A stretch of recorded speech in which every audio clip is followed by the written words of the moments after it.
Hello friends, जो मेरा UP का सीरीज चल रहा है इसमें ये मेरा पार्ट 3 है। इसमें हम बात करेंगे उत्तर प्रदेश और भारत के जो तुलनात्मक संकेतक हैं उसकी बात करेंगे। यहाँ पे हम जन्म दर की बात करेंगे, मृत्यु दर की बात करेंगे और भारत और उत्तर प्रदेश की जो तुलना है उसको भी हम यहाँ पे करेंगे। उत्तर प्रदेश के जो मंडल व संबंधित जिले हैं उनके बारे में भी हम यहाँ पे डिटेल्स देखेंगे। यहाँ पे जो भौतिक विभाग हैं उत्तर प्रदेश के एक एक करके, जैसे कि यहाँ पे 3 भाग हैं, भाबर एवं तराई का प्रदेश, गंगा यमुना का मैदान और दक्षिण का जो पठारी प्रदेश है उसके बारे में भी यहाँ पे हम तीनों का डिटेल से एनालिसिस करेंगे। ठीक है, अब आते हैं टॉपिक पे।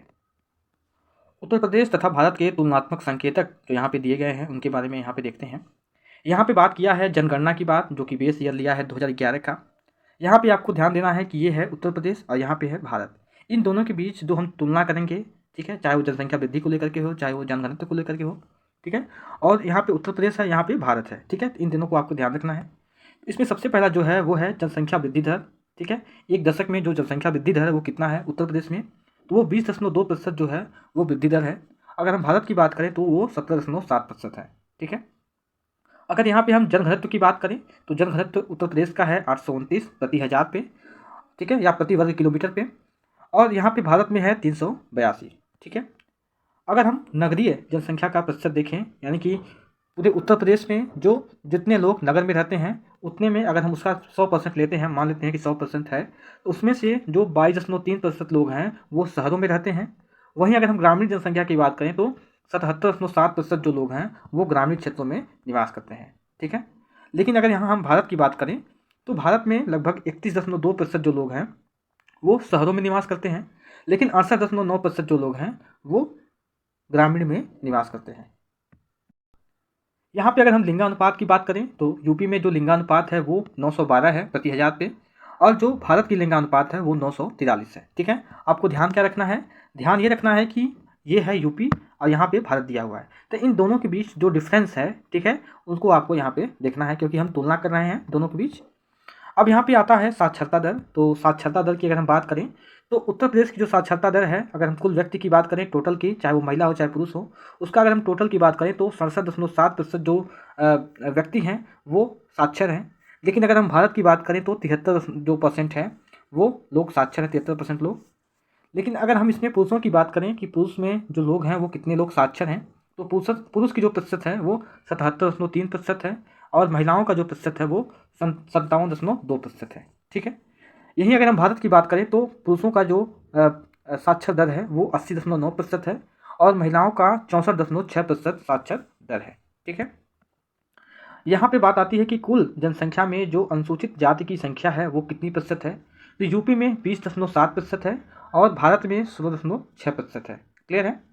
वहीं अगर हम अनुसूचित जनजाति की संख्या की बात करें तो यूपी में 0.6% है और भारत में 8.6% है, ठीक है। तो इसको आपको ध्यान रखना है। कई बार जो मल्टीपल वाले एग्जाम होते हैं उसमें डायरेक्टली पूछ देता है कि उत्तर प्रदेश में जो अनुसूचित जनजाति की संख्या है परसेंटेज में कितना प्रतिशत है, तो आप बोलोगे 0.6%, ठीक है। वहीं जो उत्तर प्रदेश में जो अनुसूचित जाति की संख्या है वो 20.7% है, ठीक है। आई होप आपको क्लियर हो गया होगा। यहाँ पे सेकंड की बात किया है जन्म दर, ठीक है। तो ये रिपोर्ट 2020 की है। तो जन्म दर की बात करें तो जो टोटल जन्म दर है, ठीक है, वो है 25.1 प्रति हज़ार पे। लेकिन अगर हम भारत की बात करें तो 19.5 जो है वो प्रति हज़ार पे जन्म दर है, ठीक है। अगर यहीं पे हम ग्रामीण क्षेत्रों की बात करें तो ग्रामीण क्षेत्रों में यूपी में 26.1% है, ठीक है, प्रतिशत नहीं कहेंगे, लोग कहेंगे प्रति हज़ार पे, और नगरीय में 22.1 प्रति हज़ार पे, ठीक है। लेकिन अगर हम भारत की बात करें तो ग्रामीण में 21.1, और जो नगरीय है वो 16.1 है, ठीक है, प्रति हज़ार पे मैं बात कर रहा हूँ। इसको आपको ध्यान देना है। यहाँ पे अगर आप नोटिस करोगे तो जो मृत्यु दर है, ये भी 2020 की रिपोर्ट है, तो जो मृत्यु दर है वो कितना है प्रति हज़ार पे। तो अगर हम कुल की बात करें, ठीक है, तो उत्तर प्रदेश में 6.5 जो लोग हैं 6.5 वो प्रति हज़ार पे मृत्यु दर है। अगर हम भारत की बात करें तो वो 6 है, ठीक है। यहीं अगर हम ग्रामीण में बात करें तो ग्रामीण में उत्तर प्रदेश में 6.8 है और नगरीय में 5.4 है। हम प्रति हज़ार में बात कर रहे हैं, ठीक है। लेकिन अगर हम भारत की बात करें तो ग्रामीण में 6.4 है और नगरीय में 5.1 है। अब हमारा नेक्स्ट में बात आती है कि जो शिशु मृत्यु दर है वो कितना है। तो यूपी में अगर हम बात करें कुल की बात तो यूपी में 38 है प्रति हज़ार पे, और ग्रामीण में क्या है 40 और नगरीय में 28। लेकिन अगर हम भारत की बात करें तो भारत में कुल जो है वो 28 है प्रति हज़ार पे मृत्यु दर, शिशु मृत्यु दर, और ग्रामीण क्षेत्रों में 31 है और नगरीय क्षेत्रों में 19 है। ठीक है, आई होप आपको इतना क्लियर हो गया होगा। अगर हम नेक्स्ट में आए तो उत्तर प्रदेश में मंडल व संबंधित जिले कितने हैं, तो 18 मंडल हैं और 75 जिले हैं। जो 18वां नवीनतम मंडल है वो है अलीगढ़। ठीक है, और जो नवीनतम जिले बने हैं वो है हापुड़ और शामली, साथ में जो संभल है। तो 3 जिले जो हैं वो नवीनतम है, हापुड़, शामली और संभल। और जो नया मंडल है वो है अलीगढ़। ठीक है, ये 18वां मंडल है। यहाँ पे हम एक एक मंडल के बारे में यहाँ पे बात करने वाले हैं। तो अगर हम सबसे पहले बात करें तो जो लखनऊ मंडल है उसका मुख्यालय लखनऊ है। ठीक है, इसमें 6 जिले आते हैं, जिसमें आता है हरदोई, लखनऊ, सीतापुर, लखीमपुर खीरी, रायबरेली और उन्नाव। ठीक है, यहाँ अगर इसके बाद हम बात करें तो दूसरा है आगरा मंडल, जिसमें 4 जिले आते हैं, आगरा, मैनपुरी, फिरोजाबाद, मथुरा। ठीक है, उसके बाद से आता है आपका मिर्ज़ापुर। मिर्ज़ापुर में जो इसका मुख्यालय है वो है मिर्ज़ापुर, और इसमें 3 जिले आते हैं। ठीक है, वो हैं मिर्ज़ापुर, सोनभद्र और भदोही। इसके बाद से आता है चित्रकूट। चित्रकूट का जो मुख्यालय है बांदा है। कई बार मुख्यालय से संबंधित भी क्वेश्चंस आ जाते हैं कि चित्रकूट मंडल का जो मुख्यालय है वो कहाँ पे है, तो आप बोलोगे बांदा। इसमें भी 4 जिले आते हैं, इसमें आता है बांदा, हमीरपुर, चित्रकूट और महोबा। यहाँ पे नेक्स्ट में आता है अलीगढ़ मंडल। अलीगढ़ मंडल का जो मुख्यालय है वो अलीगढ़ ही है। इसमें 4 जिले आते हैं, अलीगढ़, हाथरस, एटा और कासगंज। ठीक है, नेक्स्ट में आता है सहारनपुर मंडल। इसका जो मुख्यालय है वो सहारनपुर ही है। इसमें 3 जिले आते हैं। इसमें सबसे पहला आता है मुजफ्फरनगर। ठीक है, उसके बाद से शामली, फिर सहारनपुर। अब नेक्स्ट में आता है गोरखपुर मंडल। गोरखपुर मंडल में जो इसका मुख्यालय है वो गोरखपुर ही है। इसमें 4 जिले आते हैं, जिसमें देवरिया, कुशीनगर, गोरखपुर और महाराजगंज आते हैं। ठीक है, नेक्स्ट में आता है कि जो मेरठ मंडल है इसका मुख्यालय मेरठ ही है। इसमें 6 जिले आते हैं, बागपत, गौतम बुद्ध नगर, मेरठ, बुलंदशहर, गाजियाबाद और हापुड़। ठीक है, यहाँ पे अगर हम बात करें कि जो नेक्स्ट में आता है वो है देवीपाटन। देवीपाटन का जो मुख्यालय है, आपको इसको नोटिस करना है, ध्यान देना है, इसका जो मुख्यालय है वो गोंडा है। इसमें भी 4 जिले आते हैं, जिसमें बहराइच, गोंडा, बलरामपुर और श्रावस्ती है। नेक्स्ट में आता है अयोध्या मंडल। अयोध्या मंडल का जो मुख्यालय है वो अयोध्या ही है। इसमें 5 जिले आते हैं, जिसमें अम्बेडकर नगर, अयोध्या, अमेठी, बाराबंकी और सुल्तानपुर। कई बार पूछ लेता है कि अयोध्या मंडल में जो जिले आते हैं वो कौन कौन से हैं या इनमें से कौन नहीं है। ठीक है, तो आपको ये बातें आपको ध्यान रखना है, अयोध्या, अमेठी, बाराबंकी और सुल्तानपुर। ठीक है, अम्बेडकर नगर भी। इसके बाद से बस्ती मंडल आता है। बस्ती मंडल का जो मुख्यालय है वो बस्ती ही है। इसमें 3 जिले आते हैं, जिसमें बस्ती, सिद्धार्थनगर और संत कबीर नगर आता है। यहाँ पे जो नेक्स्ट आता है वो है बरेली। बरेली में इसका मुख्यालय भी बरेली ही है। इसमें आता है बदायूं। इसमें 4 जिले आते हैं, जिसमें बदायूं, पीलीभीत, बरेली और शाहजहाँपुर। ठीक है, ये चीज़ें यहाँ पे आती हैं। अब नेक्स्ट में आता है वो है झांसी मंडल, जिसका मुख्यालय झांसी है, जिसमें 3 जिले आते हैं। अगर इसमें हम बात करें कौन कौन से जिले हैं, तो जालौन, ललितपुर और झांसी। ठीक है, ये झांसी मंडल के अंतर्गत आते हैं। यहाँ पे अगर हम नेक्स्ट में बात करें तो वो है आजमगढ़ मंडल। इसमें 3 जिले आते हैं, जिसमें इसका मुख्यालय आजमगढ़ ही है। जो इसमें 3 जिले हैं वो कौन कौन से हैं, तो वो हैं आजमगढ़, मऊ, बलिया। ठीक है, नेक्स्ट में आता है कानपुर मंडल। इसमें 6 जिले आते हैं, इसका मुख्यालय भी कानपुर ही है। इसमें जो जिले हैं वो हैं औरैया, फर्रुखाबाद, कानपुर नगर, इटावा, कानपुर देहात और कन्नौज। ये 6 जिले आपको इसमें ध्यान रखना है। तो इसके बाद से आता है हमारा मुरादाबाद मंडल, जिसका जो मुख्यालय है वो मुरादाबाद ही है। इसमें 5 जिले आते हैं, इसमें है मुरादाबाद, रामपुर, अमरोहा, बिजनौर और संभल। ठीक है, अब नेक्स्ट में आता है वाराणसी। वाराणसी का जो मुख्यालय है वो वाराणसी है। इसमें 4 जिले आते हैं, जिसमें चंदौली, जौनपुर, गाजीपुर और वाराणसी आते हैं। इसके बाद से नेक्स्ट में आता है प्रयागराज मंडल, जिसका मुख्यालय प्रयागराज ही है। इसमें 4 जिले आते हैं, जिसमें प्रयागराज, कौशाम्बी, फतेहपुर और प्रतापगढ़। नेक्स्ट में आता है जो भौतिक विभाग हैं उत्तर प्रदेश के, उसके बारे में देख लेते हैं। उत्तराखंड के गठन से पूर्व राज्य के 3 भूभाग थे, पर्वतीय क्षेत्र, मैदानी क्षेत्र और दक्षिण का जो पठारी क्षेत्र था वो आता है। उत्तराखंड के गठन के बाद पूरा पर्वतीय क्षेत्र उत्तर प्रदेश से अलग हो गया और अब इसमें पर्वतीय क्षेत्र से लगा जो भाबरी तराई क्षेत्र है वो बस बचा हुआ है। उत्तर प्रदेश के वर्तमान में जो मुख्य 3 विभाजन हैं प्राकृतिक जो परिदृश्य से अगर देखें तो वो हैं, पहला है भाबर एवं तराई का जो प्रदेश है, दूसरा गंगा यमुना का जो मैदान है और तीसरा दक्षिण का जो पठारी प्रदेश है। ठीक है, अगर हम बात करें कि जो भाबर एवं तराई जो प्रदेश है वो पश्चिम में सहारनपुर से लेकर के देवरिया एवं कुशीनगर तक ये पतली सी जो एक पट्टी होती है वैसे ही फैली हुई है। इसको अगर हम फिगर नीचे देखेंगे किस प्रकार ये बना हुआ है।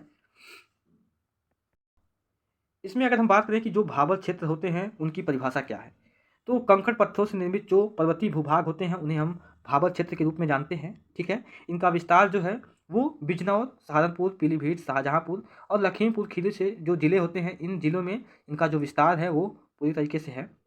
अगर हम इनकी विशेषता की बात करें तो इनकी दो विशेषताएं हैं। पहला ये है कि पश्चिम से पूर्व की ओर बढ़ने से इनकी चौड़ाई में जो चौड़ाई है उनकी चौड़ाई में कमी आती है। हम भाबर क्षेत्र की बात कर रहे हैं। और यहाँ पे दूसरा जो विशेषता है वो है कि नदियों का जो लुप्त हो जाना है, यानी कि इस क्षेत्र में जो नदियाँ हैं वो लुप्त हो जाती हैं। तो ये तो हो गई भाबर क्षेत्र का परिभाषा, हमने जान लिया, हमने इसके बारे में विस्तार में देख लिए और इसकी विशेषताओं को भी देख लिया। अब यहाँ पे आता है जो तराई क्षेत्र है वो क्या है। तो तराई क्षेत्र की जो परिभाषा है वो है कि महीन अवसादों से निर्मित जो भाबर के दक्षिण में दलदली एवं गाद मिट्टी होती है वो वाला जो क्षेत्र होता है, यानी यहाँ का जो क्षेत्र होता है वो दलदली होता है, थोड़ी नमी युक्त होता है। ठीक है, यहाँ की मिट्टी जो होती है वो काफ़ी दलदली होती है और जो मिट्टी होती है वो गाद की तरह होती है। तो इस क्षेत्र को हम कहेंगे कि ये क्षेत्र जो है वो तराई वाला क्षेत्र है। तो ये हो गई उसकी परिभाषा। अगर हम इसके विस्तार की बात करें कि ये किन किन जिलों में ये पाई जाती है, तो वो है सहारनपुर, बिजनौर, बरेली से लेकर के महाराजगंज, देवरिया और जो अन्य ज़िले हैं यहाँ पे, यानी कि ये वाला इलाका। अगर आप उत्तर प्रदेश के मैप की बात करेंगे, ठीक है, तो इसकी मैप जो है वो कुछ इस तरीके से बना हुआ है। यहाँ पे सही नहीं बना है लेकिन ऐसे ही है, मान लीजिए। तो ये वाला जो एरिया है ये हमारा तराई वाला एरिया है। ठीक है, यहाँ का जो किनारे वाला पोर्शन है, महाराजगंज और देवरिया वाला जो साइड वाला है वहाँ पे। अगर हम इसकी विशेषताओं की बात करें कि इसकी जो विशेषता है वो कौन कौन सी है, तो सबसे पहले जो विशेषता है वो ये है कि गन्ना, गेहूँ, जूट और इन जो फसलें हैं इनका यहाँ पे अधिक पैदावार होता है। दूसरे की अगर बात करें तो यहाँ पे घने जंगल और लंबे हाथी घासों से ढका हुआ जो क्षेत्र है वो यहाँ पे मिलता है। और तीसरा ये है कि भूमि सुधार कार्यों के कारण चौड़ाई में कमी हुई, जिससे जो उपजाऊ भूमि जो है वो किसानों को यहाँ पे प्राप्त हुई। ठीक है, तो ये हो गई यहाँ पे तराई का जो क्षेत्र है उसकी विशेषता, उसके विस्तार के बारे में भी हमने देखा और उसकी परिभाषा को भी यहाँ पे हमने देखा है। अब यहाँ पे बात आती है कि जो गंगा यमुना का जो विस्तृत मैदानी प्रदेश है वो यहाँ पे बेसिकली क्या है, यानी कि यहाँ पे जो गंगा यमुना के मैदानी क्षेत्र हैं उनके बारे में यहाँ पे देख लेते हैं। तो अगर हम कहें तो ये मेन रूप से 3 पार्ट में यहाँ पे डिवाइड किया है। सबसे पहला है गंगा यमुना का जो उत्तरी मैदान है उसके बारे में। तो जो लगभग 500 किलोमीटर लंबी और 80 किलोमीटर चौड़ी जो एक पट्टी होती है वो है यहाँ पे उत्तरी मैदान की यहाँ बात किया है। यहाँ पे जो मध्य मैदान है मैदानी क्षेत्र का, ठीक है, गंगा के, तो उसका जो विस्तार है वो सहारनपुर, बिजनौर, मेरठ, मुजफ्फरनगर, बुलंदशहर, अलीगढ़, हाथरस, मथुरा, आगरा, मैनपुरी, एटा, बदायूं, मुरादाबाद, इन जिलों से में इनका विस्तार है। इनका जो मध्य गंगा वाले क्षेत्र होते हैं इनका विस्तार जो है वो यहाँ तक है। ठीक है, इसको आपको नोटिस करना है। तो आप एक बात यहाँ पे ध्यान दोगे कि जो गंगा का जो पूर्वी मैदान है इसका विस्तार भी यहाँ पे दिया गया है, किन किन जिलों से होकर इनका विस्तार है। तो इनका जो विस्तार है वो है वाराणसी, जौनपुर, गाजीपुर, आजमगढ़, बलिया, मिर्जापुर, सोनभद्र और भदोही जैसे जिलों में इनका विस्तार है। किनका, जो गंगा के पूर्वी हैं, ठीक है, पूर्वी मैदान होते हैं। तो इसको आपको ध्यान रखना है। ठीक है, जो क्वेश्चंस होते हैं वो इस तरीके से पूछते हैं, जैसे कि यहाँ पे जो पूर्वी मैदान है गंगा का, ठीक है, तो पूछेंगे कि जो पूर्वी मैदान है वहाँ पे कौन कौन से जिले हैं। तो इसमें से जो 3 आंसर तीन इसमें से दे देगा और एक इसमें से दे देगा, पूछ देगा इनमें से कौन नहीं है। तो आप इसको थोड़ा सा ध्यान रखेंगे। ठीक है, यहाँ पे एडिशनल फैक्ट दिया हुआ है कि गंगा यमुना के विस्तृत मैदानी प्रदेश की समुद्र तल से जो औसत ऊंचाई है वो 300 मीटर है। ठीक है, अब यहाँ पे जो तीसरे की बात किया है कि दो दक्षिण का पठारी प्रदेश है उसकी क्या, उसका क्षेत्रफल क्या है, सीमाएं क्या हैं और उसमें कौन कौन से भूभाग आते हैं, इसके बारे में यहाँ पे दिया गया है। तो अगर इसके हम क्षेत्रफल की बात करें तो ये लगभग 45,200 वर्ग किलोमीटर है।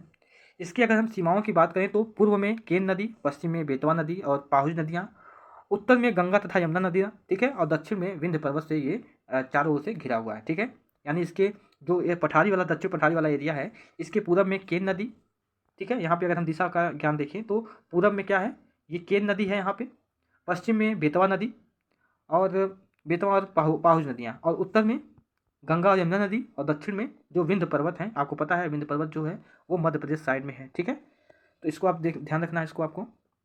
इसमें जो क्षेत्र सम्मिलित हैं वो कौन कौन से हैं, तो जो बुंदेलखंड और बघेलखंड का जो भूभाग है मेन रूप से ये क्षेत्र इसमें बेसिकली आते हैं। यहाँ पे अगर हम सामान्य ऊंचाई की बात करें तो इसकी जो ऊंचाई है वो 300 मीटर के लगभग है और कुछ स्थानों पर 450 मीटर से भी अधिक है। जो ज़िले हैं जहाँ पे इसकी ऊंचाई 450 मीटर है वो ज़िले हैं मिर्ज़ापुर, सोनभद्र ज़िले। ठीक है, यहाँ पे बात किया है कि कुछ ऐसे स्थान हैं या कुछ ऐसी पहाड़ियाँ हैं जहाँ पे इनकी जो ऊंचाई है वो 600 मीटर तक पहुँच गई हैं। वो जो पहाड़ियाँ हैं वो कौन कौन सी हैं, तो वो हैं कैमूर और सोनकर की जो पहाड़ियाँ हैं वो यहाँ पे हैं। ठीक है, यहाँ पे एक बात आपको ध्यान रखना है कि कहीं अगर पूछ दिया जाता है कि जो कैमूर की पहाड़ियाँ हैं या सोनकर की जो पहाड़ियाँ हैं वो किस प्रदेश में है या किस राज्य में है, तो आपको यूपी बताना है। ठीक है, यहाँ से ये भी पूछ सकता है।